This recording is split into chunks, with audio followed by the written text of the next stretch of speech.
मानव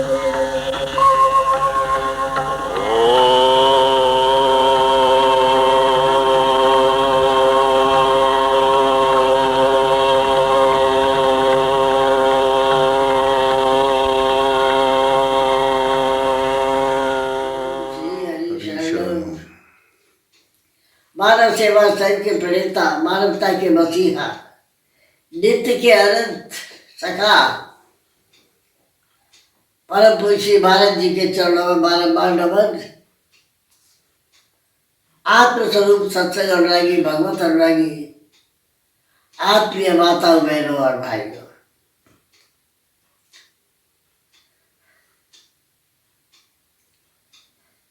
जीवन की सफलता का महामंत्र है सेवा करो स्वयं को जानो, मानो सृजनहार, चाह रही तो जग में विचरो, प्रभु से कर लो प्यार। ये तीनों ही चीजें,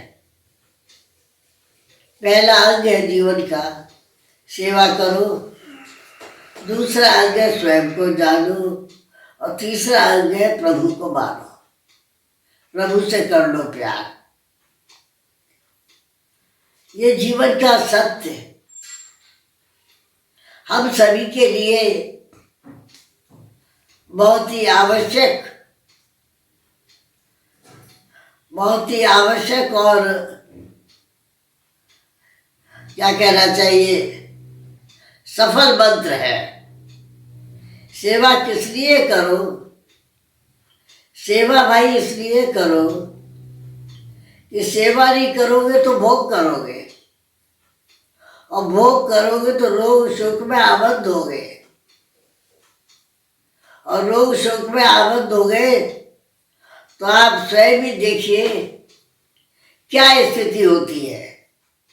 इसे श्री महाराज जी ने सेवा के ऊपर बहुत जोर दिया कि भैया सेवा करके अपने राग मिटाओ, जिन रागों के कारण तुम्हें मातृ गर्भ में आना पड़ा।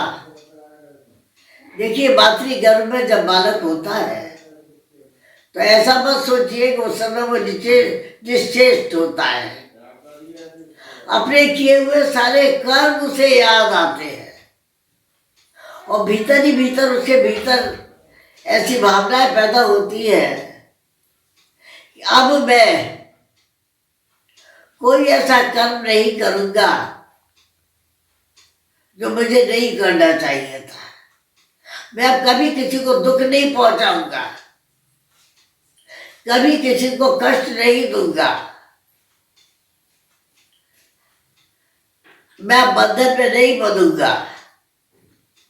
लेकिन जब बाहर आता है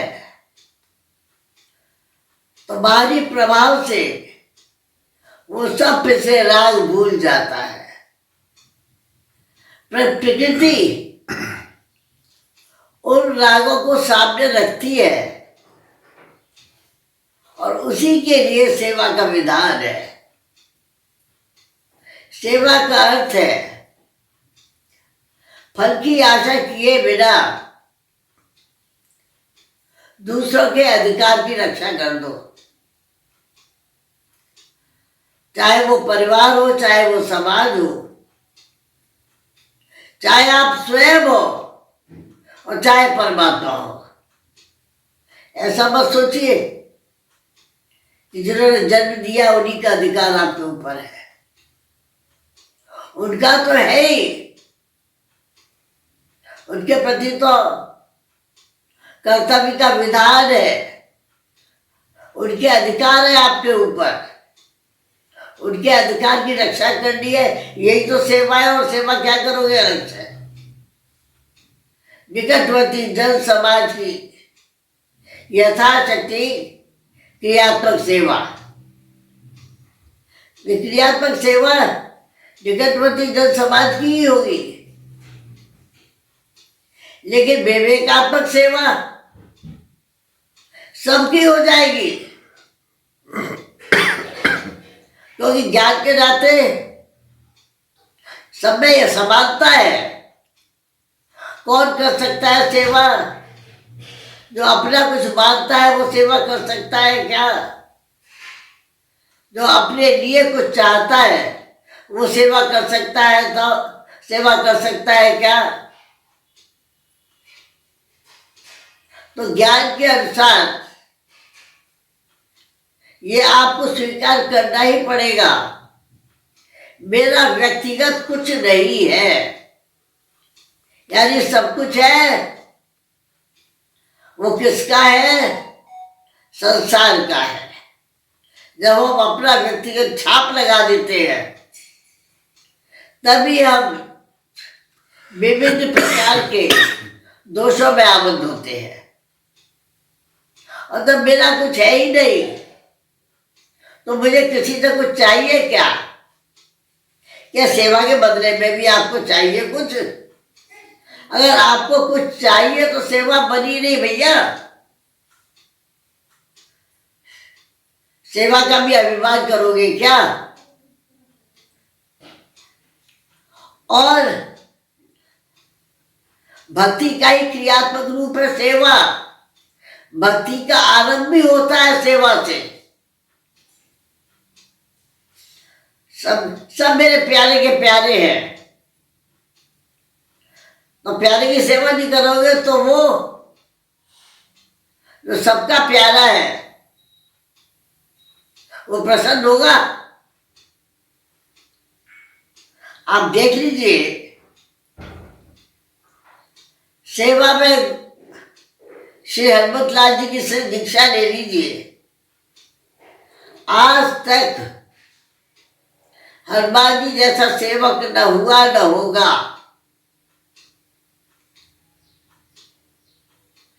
कितनी सेवा की ललक थी। शरीर की भी सेवा कर रहे हैं श्री राम जी की, सारी रात जग रहे हैं, कहीं मेरे प्यारे को वासी ना आ जाए, कहीं मेरे प्यारे को किसी प्रकार का कष्ट ना हो।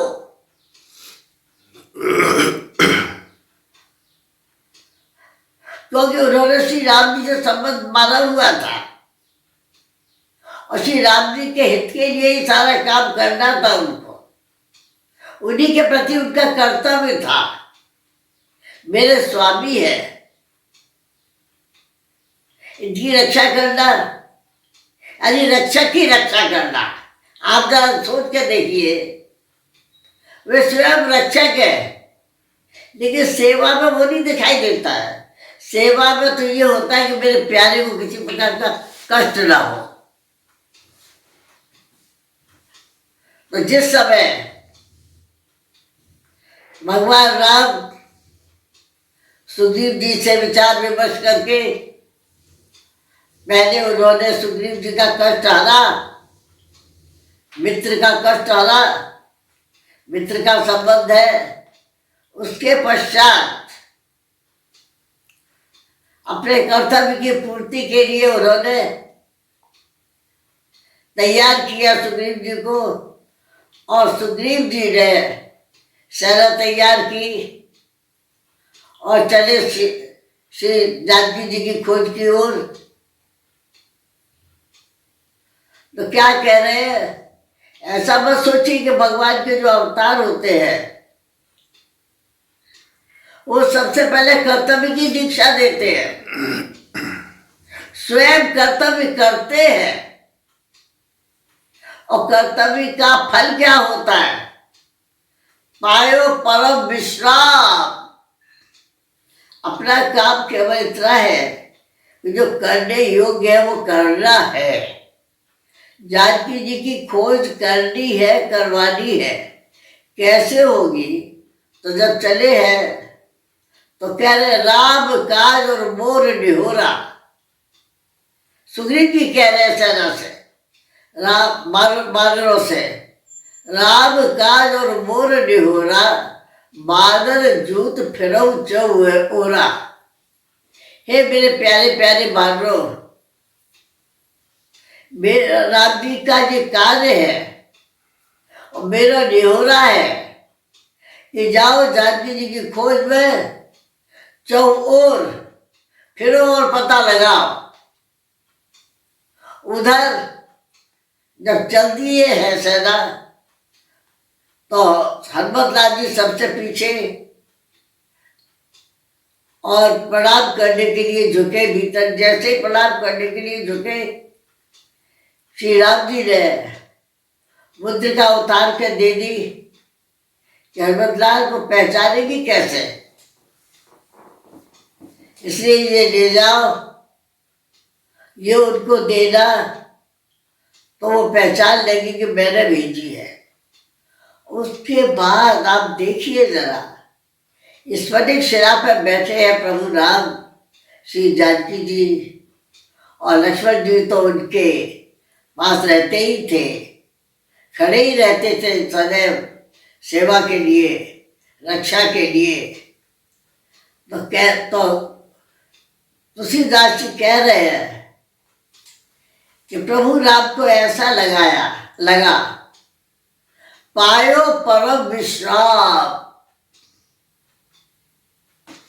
इसमें बड़ा सत्य है कि जब हम अपना कार्य पूरा कर देते हैं तो अपने आप विश्राम मिलता है, और जब विश्राम का भी समुचित प्रयोग करते हैं तो हमारे भीतर स्मृति उदित होती है किसकी, उस अपने लक्ष्य की जिसके लिए कार्य किया था। पायो परम विश्राम, ये परम शब्द जो लगा है, ये ऐसा प्रतीत होता है कि जब से जानकी जी गई तब से श्री राम जी को विश्राम मिला ही नहीं। जब उनकी खोज के लिए उन्होंने तैयारी करवा दी तब उन्हें विश्राम मिला। तो चलती है प्रभु श्री हनुमतलाल जी और मुद्रिका को अपने मुंह में रखा और सागर पार कर लिया। कथा सब आपको मालूम ही है, कैसे जानकी जी के पास पहुंचे, कैसे वो प्रार्थना कर रही है, कैसे हनुमतलाल ने दे दिए।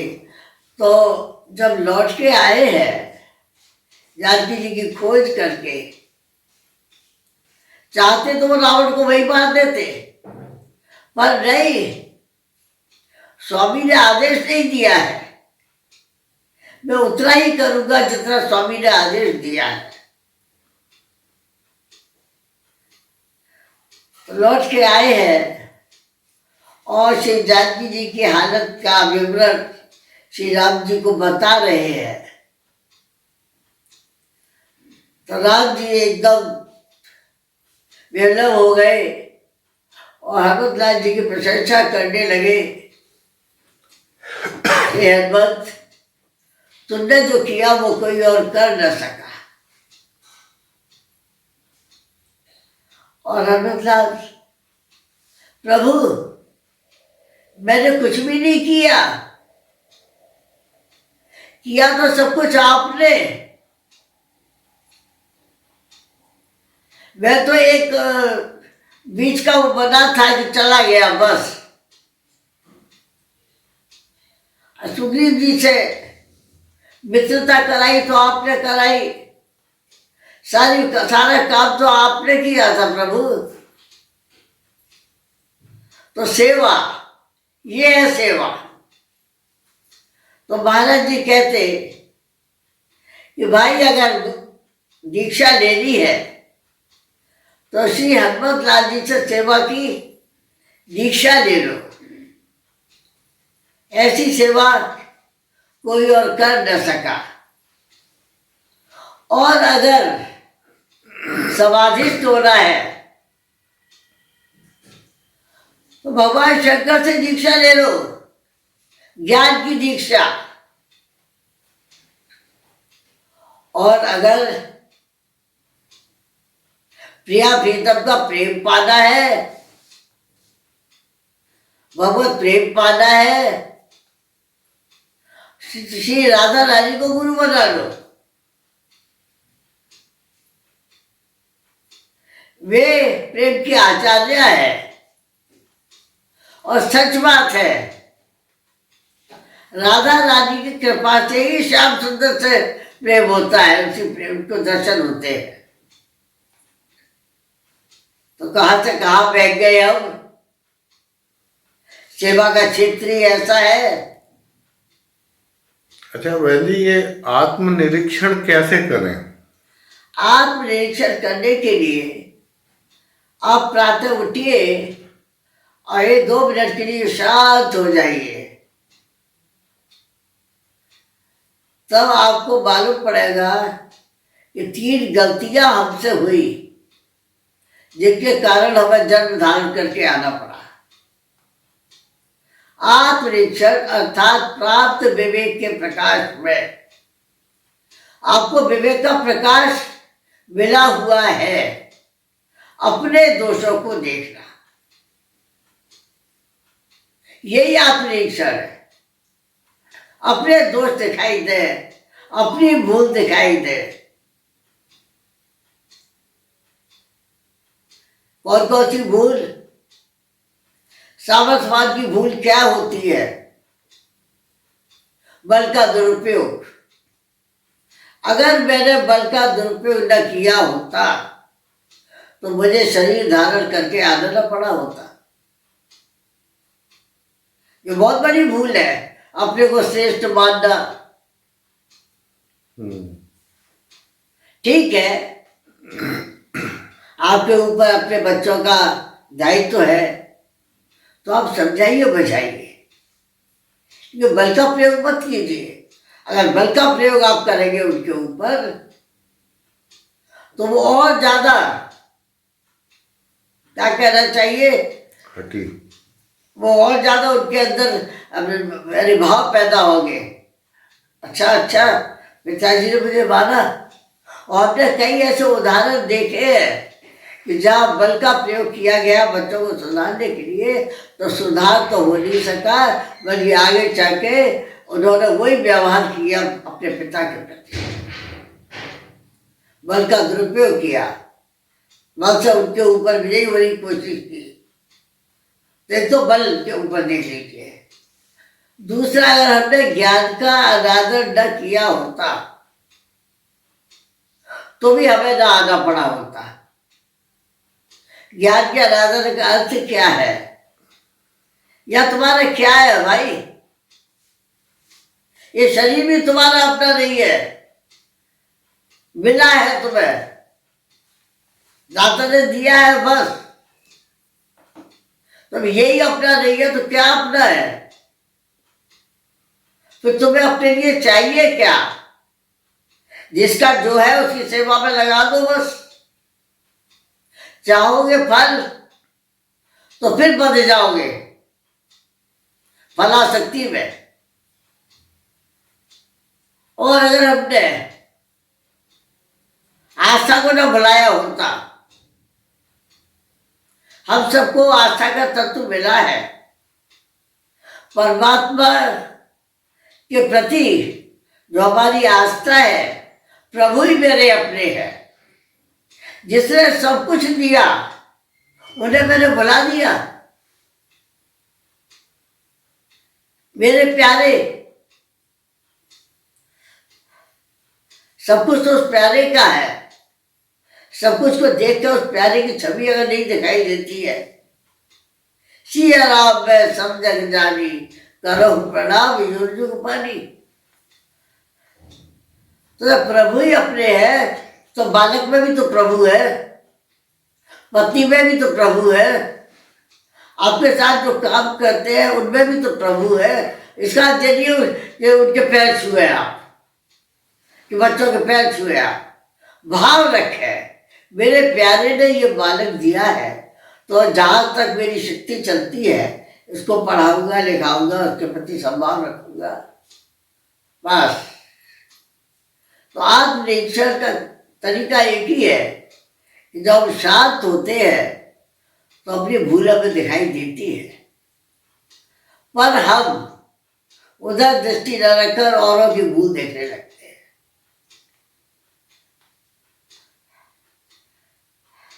तो सेवा की चर्चा चल रही थी कि सबसे पहले अपनी सेवा होती है, तब समाज की सेवा होती है। देवकी माता जी को सबसे पहले यही दीक्षा दी उन्होंने, कर्तव्य निष्ठ दुलारी बेटी, कर्तव्य की दीक्षा। प्रभु राम भी आए तो हमें कर्तव्य की दीक्षा देने के लिए आए कि देखो देखो, जैसे मैंने अपना कर्तव्य पूरा किया है बिना किसी फल की आशा के, उसी प्रकार तुम भी जो दिखाई देता है उसके प्रति अपना कर्तव्य पूरा कर देना।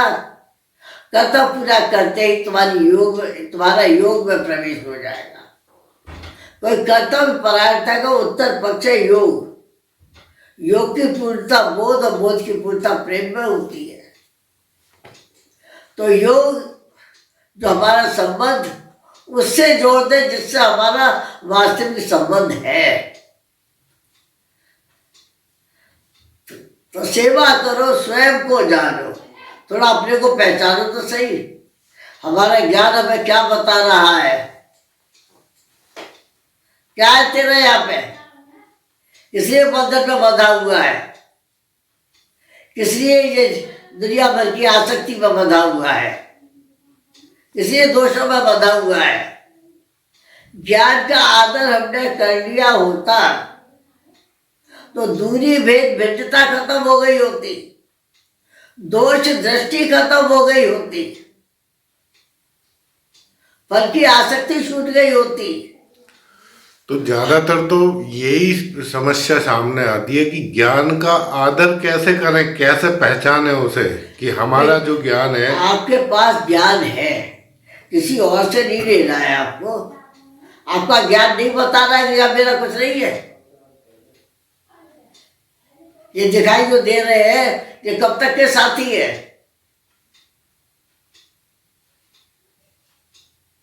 जब आप फल चाहते हैं तो आपके अनुरूप फल मिलता है तो आपको अच्छा लगता है, सुख मिलता है।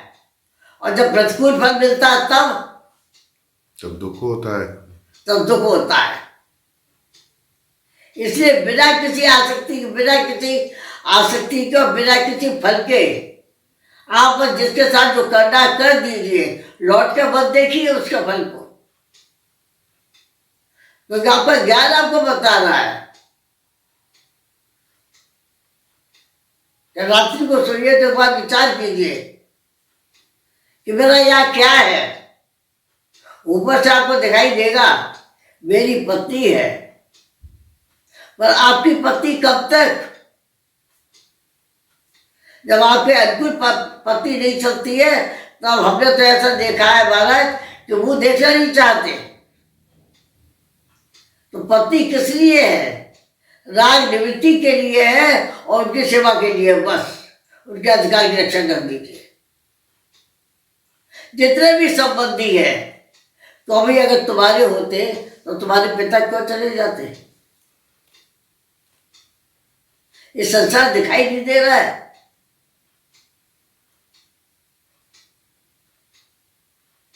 और ज्ञानपूर्वक यदि आपने स्वीकार नहीं किया तो दुख से आप कभी बच भी नहीं सकते हैं। दुख रहित जीवन के लिए ज्ञान का आदर परम आवश्यक है।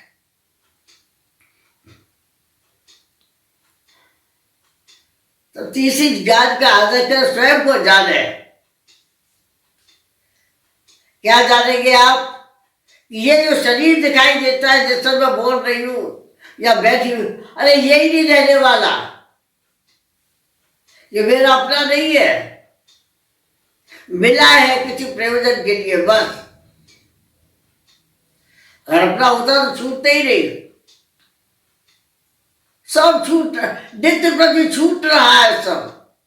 हम पकड़े बैठे हैं, कोशिश करते हैं पकड़ने की।